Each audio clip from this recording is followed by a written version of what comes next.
All right, everyone. Welcome back to the Diverse Podcast, the number one careers podcast on the planet. Really special one today. I feel like I always say that, but I would only record a podcast if it was special and the guest was special. But extra special because I'm talking to Ayesha, who's recently joined my team and has been a star so far. Of course, we don't miss with our recruitment. So Aisha, welcome to the show. Thank you. Thanks, Toby. Happy to be here. Awesome. So you're crazy enough to join my team, and yeah, you've got an amazing background, obviously in recruitment, and you've done some D&I stuff before. But yeah, why don't you give yourself a bit of an intro, let everyone who is listening. I mean, a lot of people listening have probably met you now, or maybe seen you in the community, or probably seen your emails in the newsletter. But if they're not aware Yes. of your backstory, what do you want to tell them about? Hi everyone, I'm Aisha, looking after the community here at Diverse. And like Toby said, my background before this was in recruitment. I was in agency recruitment for just over a year. Really good introduction to the world of recruitment, and really allowed me to kind of dive deep into what matters when it comes to like building up teams and learning the best ways of building teams that represent the world that we live in. Um, and because that was so important to me, I was also involved in a lot of diversity and inclusion, um, kind of um, diversity and inclusion bits, I suppose, in my first company. We did podcasts like this and we had other online events before moving into internal. I think I really saw the value in sticking with one company and kind of getting really involved in improving their practices and helping to recruit, for a company that you believed in. But when Toby reached out to me, it was just an opportunity that I couldn't ignore. Like I said, I've always been interested in diversity and inclusion. It's really important to me to build equity in the work that we do, and to ensure that everyone gets a fair opportunity in the world of work. Um, that's brought me to where I am here, and being able to kind of build up individuals that maybe wouldn't have the same experiences as others, or um, have the same kind of knowledge of as others. I'm really grateful to be able to do what I do, and yeah, happy to be here. Yeah, I always say that's the cool part of it, right? Like we get to have a positive impact and sort of help out both young people and people from underrepresented backgrounds as well. So while hopefully having fun as well. So it's kind of a cool gig. What about before that? Let's get into your sort of background. So you grew up in London, right? Where are you? Tell us like where your parents are from, all that kind of thing as well. Born and raised in Northwest London. Shout out. I am West African, so my dad is Gambian, my mum is from Cape Verde. And it's always been really important that, we kind of keep those alive. So I think we're really lucky in the UK, especially in London, that we've got a really strong, like, Black British culture. It's something that I don't like. For example, in America, when I was there, speaking to a boy that was from Florida, they don't really have the same, like, we've got a lot of really strong communities that like know where they're from and will never forget where they're from. So yeah, really grateful for that. I went to Warwick and studied psychology. Initially, before I got into the world of recruitment, I wanted to be a child psychologist. It was only kind of in my second, I actually remember the exact moment, sitting in a second year lecture, that I was like, oh, and that's something that I wanted to do for like at least like 10 years prior, but I realized that that actually wasn't the path that I wanted to go down, and I was kind of like, oh damn, well, what do I want to do now? But I knew I always wanted to work with kids and young people, so I really lucked out that I was able to still do that. And I think I used a lot of psychology in my like work as a recruiter as well, and I think I'd say that I still use it now. Anytime that you're working with people, yeah, psychology, it really is about, the study of people, the study of the mind, and how to work with that. So I got lucky in that I'm still able to like use my passion and my skills in what I do. So yeah, I'm really grateful for that. And so agency recruitment then. So I guess you graduated and went into agency recruitment. Everyone that I talk to either absolutely loves it and they're obsessed with it, or they think, or they no longer work in agency recruitment. It's one of the two. Now they work in-house in talent acquisition. So, it's one of those things, isn't it? Like, I imagine it's a really good place to like hone your skills because I don't know if honestly, if I think about it, I think, oh, a lot of pressure, like clients that are maybe difficult, and I've got to work to really fast timelines. Yeah, I honestly think I wouldn't enjoy it. So would you try and like convince me otherwise and say actually no, it was amazing because X, Y, and Z, or are you like happy you're out because you are out technically? So Oh, um, I think that you would be very good at it, okay. but being good at something and enjoying it, I think, are two different things. I think agency recruitment is a great first job. I will definitely stand by that because it teaches you discipline um, in the world of work, and it teaches you perseverance. And I think it also really teaches you to not take things personally. I think there is no, like, in my opinion, there is no success without a degree of hard work. I think smart work is, very important, but I think you do have to work hard.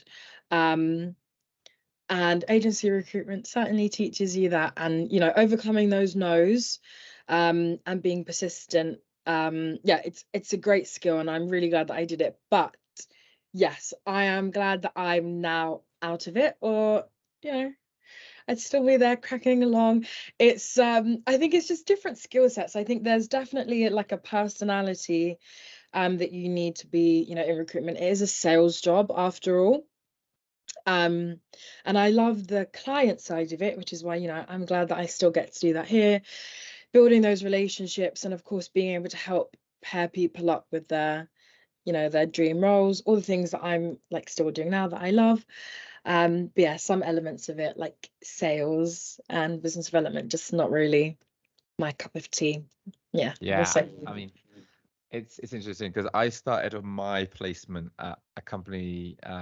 It's called an expert network, where basically like our clients would pay to speak to an expert that we'd have to find. So it was a little bit like recruitment in a way, where we'd Mm, essentially like find an expert in whatever field. So it could be, you could be the expert, and I could reach out to you to like educate our clients on like DE&I or recruitment, for example. And those clients would pay to like speak to those individuals. And so for me, I would have to like find the experts to speak to those clients, which would involve like cold calling like German doctors, for example, because you'd mhm. have these like really like obscure projects where a client would want to know, I don't know, they might be trying to manufacture a new like medical device that doctors would have to use, and they would want to expand to the German market, and I would have to like cold call these German doctors as like a student, in my like second year, um, not really knowing much about business, and half the time they didn't want to talk to me. So, I'd had to do these cold calls over and over again, and like have, yeah, you like face plenty of rejection where some people weren't in the right mood or didn't want to do the project for whatever reason, like those kind of things. But it was really useful because it was difficult. It was a challenge, and Yeah. I think I I think I definitely learned some skills. Like I think it's getting a bit used to rejection and having to come in every day and try and work towards targets, and almost being uncomfortable in that way helped hone a lot of my skills and maybe made me a little bit more resilient, I guess. But Yes. it's nice not to have to do that anymore. So, you know. I can agree more. Yeah, it's nice to gain those skills and then not have to use them every single day. Yeah. You just got them in your back pocket if you need them. Exactly, exactly. And so for you, one of the things you touched on is really enjoying supporting young people, giving them advice, and there's probably a lot of young people listening now. From what you've sort of the discussions you've had already, where you've kind of coached people, spoken to people, what are some of the things that come up time and time again that you're telling them that you think, particularly Gen Z, need to know? What would be your advice if you were sat here with someone who was like, not too sure what to do with my career? I've done a few applications, not really getting anywhere, Mm. feeling like giving up. What would be your sort of general careers advice that you would focus on? I think it does actually link back to some of the skills that I learned in recruitment. Um, I'd say the market is never easy, even if there might be a better time to apply or to get a role. It's never easy to find a job.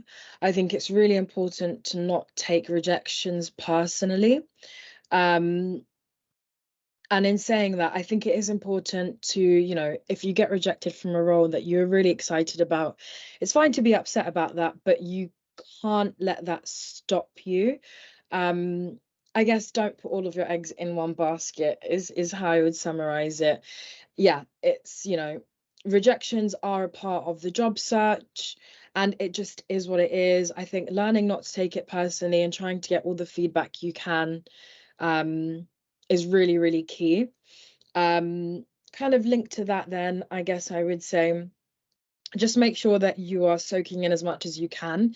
If you're really early on in your career or you haven't started yet, you've got the perfect time to kind of carve out the route that you would like it to be. So one thing that a lot of our community does really, really well, and I think it is the kind of people that would join us, is networking. And at our event yesterday, I know you said, like, and it's so true, networking is kind of seen as sometimes like a bit scary and a bit of a strange concept to me, definitely as well, when I first started off. But networking is just it's just relationship building. That's all that it is. And it is really important who you know in whatever field you want to go down, and especially for those that are not too sure what path they want to take, just make sure that you connect with people that you can, like, make your mentors, or maybe people that have taken a different route to the norm, and have people on your side that can kind of like vouch for you and give you advice and help pick you up if you're not too sure where you're headed. um and last thing I would say is just do everything you can to stand out from the crowd, because there's a lot of people that are trying to do the same thing as you, which is a good thing in that, you can build communities and help support each other, but perhaps not such a positive thing when there's so many people trying to go for the same thing that you are. There's loads of different ways to stand out. I think what I said before, networking and getting your name out there is a really good one. But just, yeah, doing things differently, doing the best cover letters, building up your personal brand, attending events like the ones that we have, just, yeah, doing things that most people that are looking will not do is really going to help, make you stand out from the crowd. Yeah, 100%. That's it really, right? You're trying to, if you're applying to a graduate scheme that's getting thousands of applications, by definition, you have to stand out from the crowd. You have to, and the only way to do that is to do something different to what everyone else is doing. That's the Yeah. way to think. Because I think I would say that for certain roles, for certain companies, that just is the situation, and so therefore the bar is high. That's not the case for every company, and there's, I think, plenty of circumstances where you can just go down the normal route, normal application, interview, that's it, not do anything above and beyond the norm. Yeah.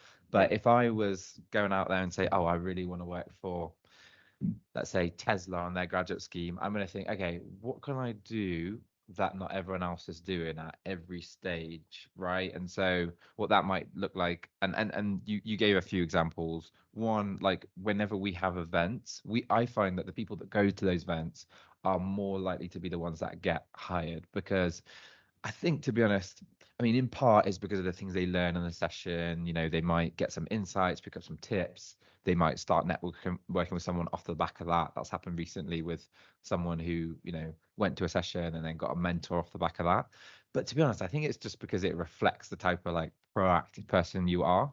You know, Yeah. it's just like 100%. that's the first sign of like, okay, you're a little bit different from everyone else, because everyone else is whatever young people do these days. I don't know anymore, but you've taken an hour out your day to come and like listen to us talk about careers or give you careers advice. Like that's already a little bit outside the norm. And then on top of that, we see some people, for example, before the application. I think this is one thing I said at the event yesterday. Most people say they can do it. Most people say they're passionate about something, and then other people show it. So, for example, we Yeah. had a guy on who'd set up the finance society at his uni, for example. That's way more powerful than saying you're passionate about finance. Or when I hired for a marketing role, I had a lot of people just apply. As normal, answering my application questions, and then I had one person who went and actually created a piece of content that we could post on our Instagram as an example of the work that we could that of the work of the ability that she had. And Nice. obviously, if you think about it, I'm looking at someone who's done answered the application questions, but on top of that also created something in her own time and showed Yeah. me her skill. That means something. And then, I also spoke to someone the other day who also got a role because part of it was before going into the final round interview, he created like a presentation about himself and what he'd done in his career and just him personally. And it's just those little things that again reflect someone who's a little bit outside the norm, a bit Yeah. more proactive, likely to be like an entrepreneur, which is like kind of an entrepreneur within a business. And I think that's like what a lot of employers look for.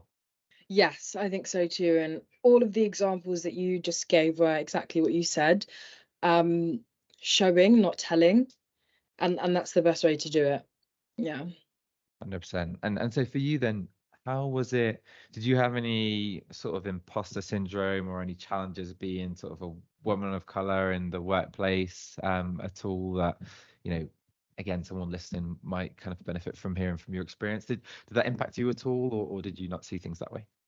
I think, yeah, definitely in my second role, um, because it was such a different environment. So anyone that works in recruitment, agency recruitment knows, it's fun. There's a lot of young people. There was a lot of people my age and a lot of people that were like me. So that was never the case in my first role. In my second role, it was, super corporate, central London office, a lot of the time surrounded by people that looked nothing like me. And you know, I'm someone that, went to a Russell Group uni and has had experiences of being the only. That wasn't something that was too out of the norm for me. But even with those experiences, imposter syndrome definitely creeps up. I think particularly where, I think I was 1 year out of uni when I got that role.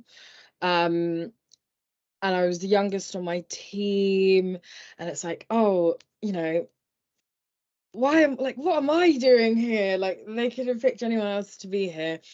What have they picked me for? I think imposter syndrome is such a sneaky one because I'm not necessarily someone like I'd say I'm fairly confident and I don't really struggle with things like that. But I don't think it matters. Like, that's why I say it's sneaky, because it's something that can just creep up on you, like no matter what, no matter what experiences you have, um, or how much you do to like try and counteract it. Um, One thing that I would say, and I don't know, I think this is maybe quite unconventional, but I don't really believe in faking it till you make it. I think with the effort that you put into faking it, you should just try and get better at the thing. I think that's a really good way to kind of counteract imposter syndrome. Like, you want to try and, I'm not saying that you have to be the best, but you want to try and be really good at what you are doing so that no one can come in and like try and make you doubt yourself, because you know that like you've got it, it's fine, you're practiced and you're well versed at what you're doing.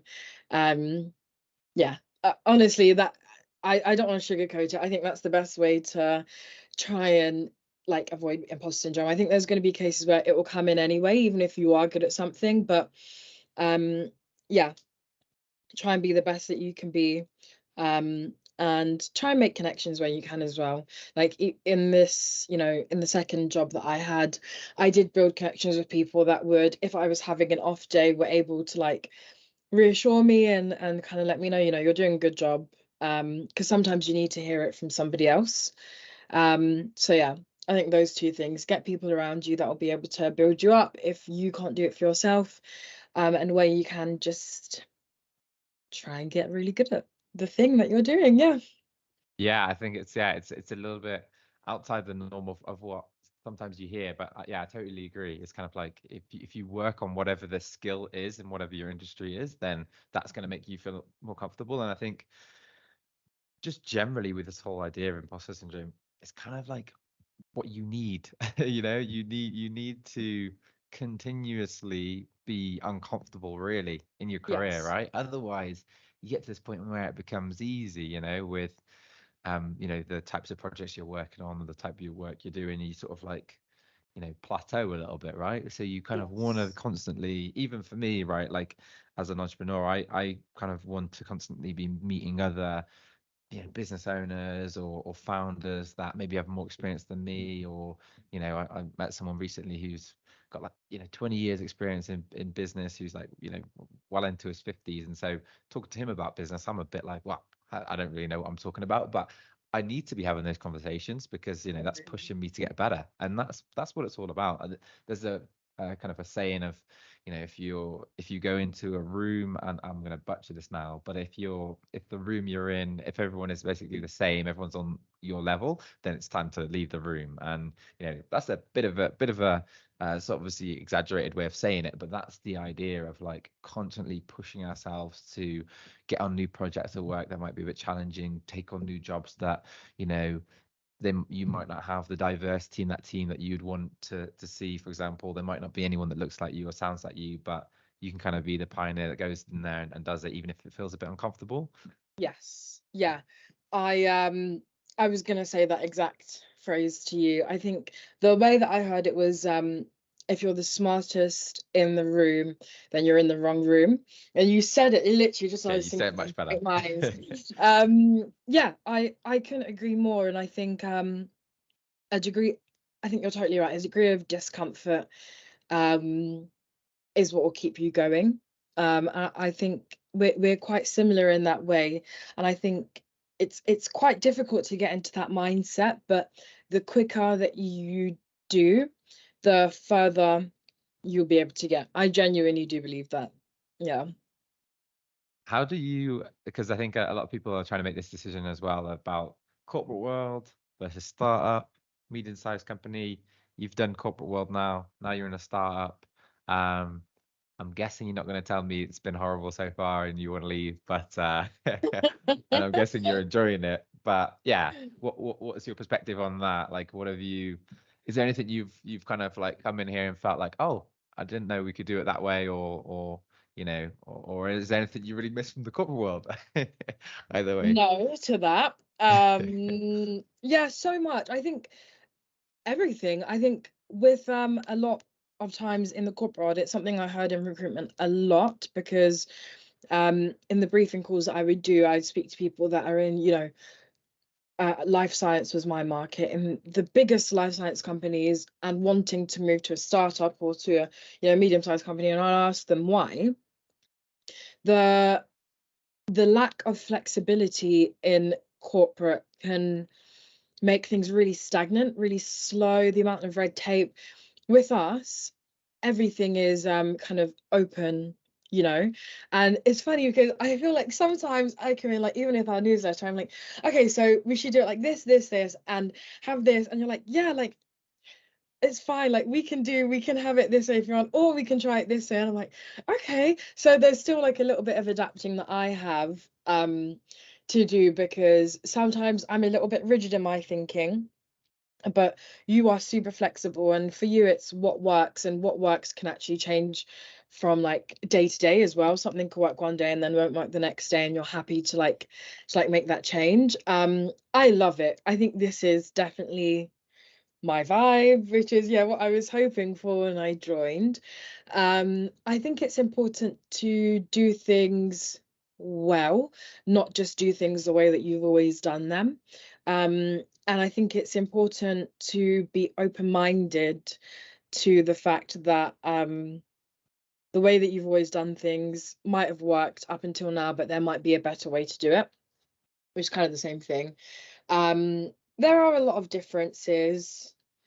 Just I guess in terms of flexibility, and I think, in my opinion, like I would be so much more motivated to work hard for like in a space like this where I'm given the flexibility to do things like the way that I would like I think is right, or always given that open platform to discuss.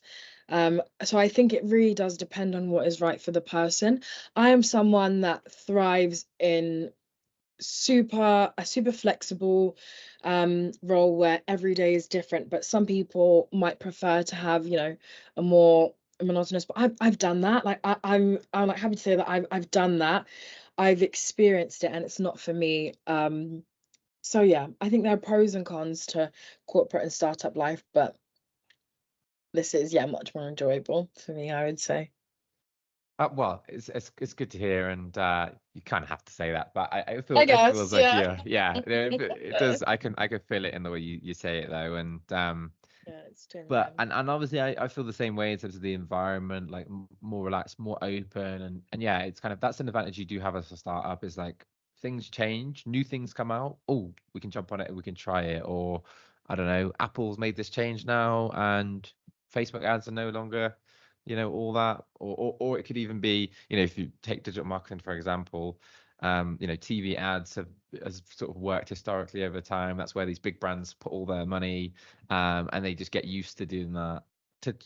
As a big sort of corporate beast, if that's what you've been doing time and time again, it's quite hard to then switch away and say, oh no, let's now run TikTok ads or adjust and be adaptable. That's one of the big examples of why I think it's really cool to work in a startup. At the same time, we've both sort of said already the advantages we've had from working in really the corporate world beforehand, and I Yeah. kind of there's no one side to it all. But if you put a gun to my head and you say, okay, what's the best sort of, I do think it works really well to work in the corporate world first of all, and then go Yeah. from there. But yeah, I mean, it sounds like you agree from what you said, but for me as Yes. well, working at BT, when you work at a big sort of, well, yeah, an absolute like behemoth of an organization like that, you can kind of really see how like really important deals get done, how like massive negotiations take place, Yeah. how big partnerships with other brands take place, and you can just learn so much. And we were talking a little bit the other day about being in the office versus working remote, and I get a lot of young people now want to work remotely because it's kind of the cool thing to be doing. And I'm right now in Latin America, I can't complain about anything. But saying that though, working in an office, being around people, I think was so valuable because like you just get like pulled Agreed. into a meeting, or you can like tap someone next to you and ask their thoughts on things, and I think you just learn so much from that environment. So what I would say is if you're, because I find I don't know what you feel about this, but I speak to a lot of young people and they seem a little bit impatient about Yeah. where they're at. They're like they want more control, they want more creative freedom, they want this and that, but you're learning on someone else's dime for that 2-year graduate scheme, that 1-year placement, or whatever it is. I think that's so valuable. You can't waste that. Yeah, agreed totally. I think I would not be able to work as effectively with you had I not had those experiences before. And yeah, I get the world is changed, but I think it's I don't think you necessarily have to be in a corporate environment, because I know that won't be for absolutely everyone, for the creatives out there, but I really couldn't agree more. And I remember I also was impatient in my first job.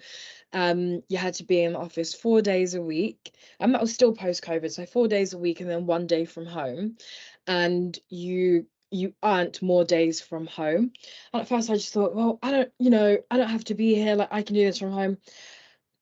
I couldn't, to be honest with you. I needed to be on that sales floor, listening to people, how they did things, being able to like grab my manager if I needed to, or vice versa, having able to come over and tell me, you're not doing this right, or advising me in whatever way.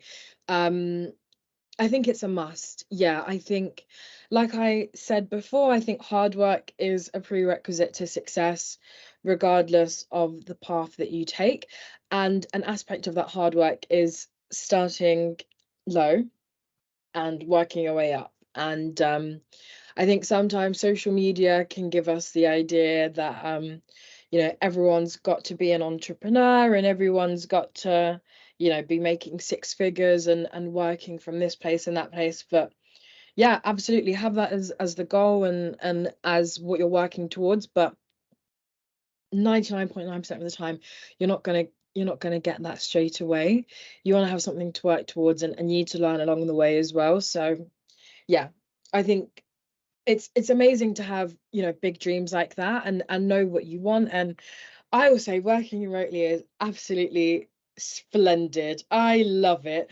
But like I said, I wouldn't have, the discipline or even the understanding on how to do that well if I didn't start where I did, in my office every day, 8:30, and just working my socks off from the beginning. Yeah.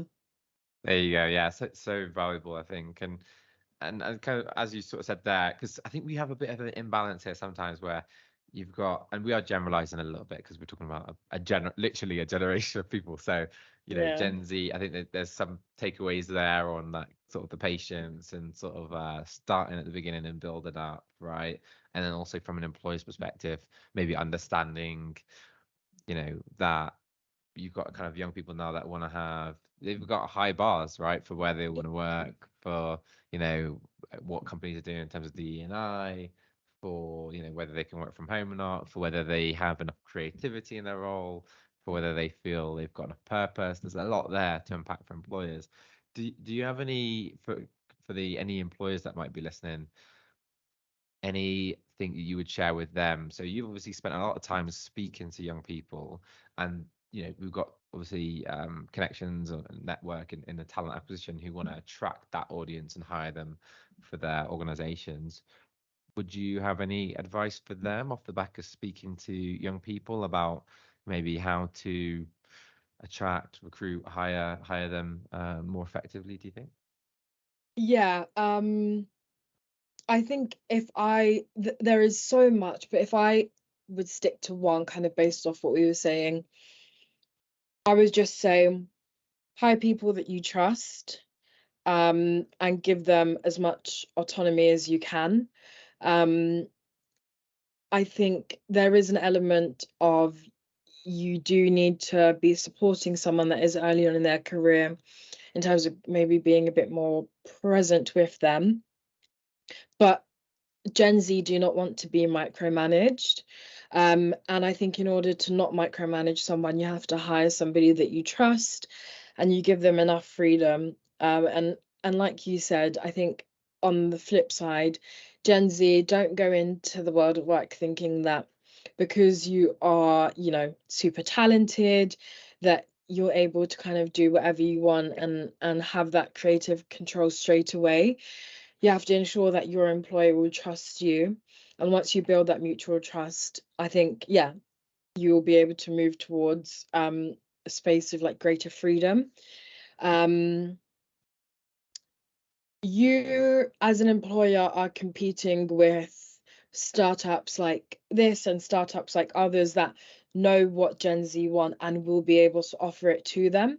So even if you get somebody on board, um, if you're not treating them in the way that we know that people do want to be treated now, in terms of having flexibility to work remotely if they need to, in terms of benefits for like mental health, or even offering things like mental health days, you are very likely to lose your Gen Z talent to a company that is doing that. So I think don't get complacent. Always stay up to date with things, like even like with diverse TA today, you are able to provide insights to TA directly from Gen Zs that's telling them exactly what they are looking for. You have to keep up to date with what people want, and recruiting is not like how it was before, where you are giving someone an opportunity and it's like they have to compete to take it.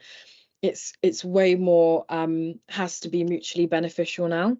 So I think, yeah, just ensure that you are giving your Gen Z talent what they need to be able to thrive and be an autonomous member of the workplace, and they will give you that back as well. They will give you, the hard work that you are looking for and the creative and fresh ideas that the company needs. Yeah, just got to make it mutually beneficial. Love it, love it. And yeah, that was a Diversity TA Today is our new newsletter for talent acquisition leaders, where we essentially speak to young people in our careers community, ask them questions which we think TA leaders need the answers to, and figure out what they're going through, and take all those insights and share them with you. So if you're in TA, then I'll put that link in the description as well for you to subscribe. But awesome, Ayesha. This has been super, super interesting for me. And maybe once you're a few more months in, we should have maybe we'll do a public feedback session or something where you can be like, Toby, you need to work on these things as a manager. We can do that at some point. I wanted to ask you the tricky question of who in the world do you think has the best job and why? See, It could be a friend, family, celebrity. Yeah, let me think. Could be you. I mean, you don't have to say you, but Do you know what? I was going to say you. I was going to say, I mean, having me, and I'm joking.